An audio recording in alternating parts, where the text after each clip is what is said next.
అందరికీ నమస్తే అండి.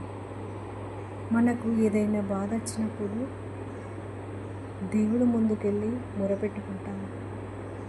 అయ్యో దేవుడా, నాకు ఇట్లాంటి గతి పట్టిస్తుంది,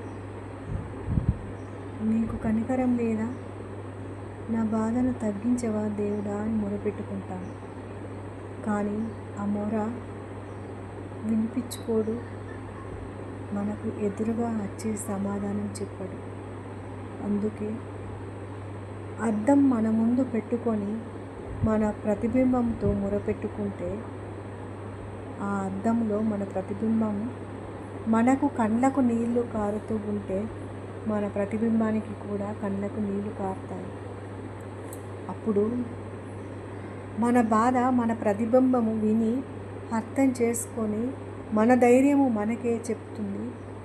అప్పుడు నీ మనసు నీకు ధైర్యం చెప్పి నిన్ను ఓదార్చుతుంది తప్ప ఎదుటి వాళ్ళకు చెప్పినా నీకు ఓదార్పు దొరకదు, ఇంకా చులకనే అయిపోతావు.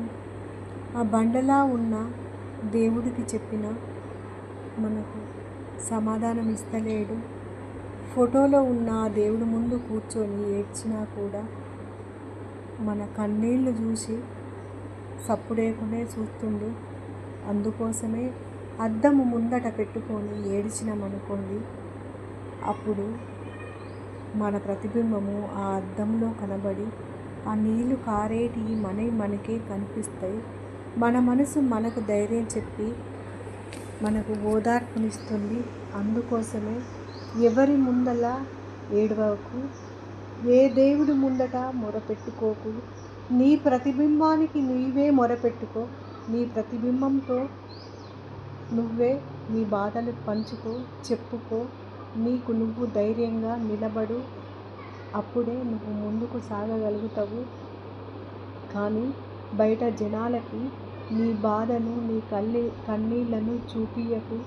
చులకనైపోతున్నావు. నీ చిరునవ్వే వాళ్ళకు కనిపించాలి. అంతే తప్ప నీ కన్నీళ్ళు చూసి చులకన చేసే వాళ్ళే ఉన్నారు. కానీ ఓదార్చి నేనున్నారా, ధైర్యంగా ఉండు అని దేవుడు చెప్పడు, మనుషులు చెప్పరు. ఈ కాలం అవసరానికి వాడుకునే మనుషులు ఉన్నారు. తప్పుడు పని చేసే వాళ్ళకి సహాయం చేసే దేవుడు ఉన్నాడు.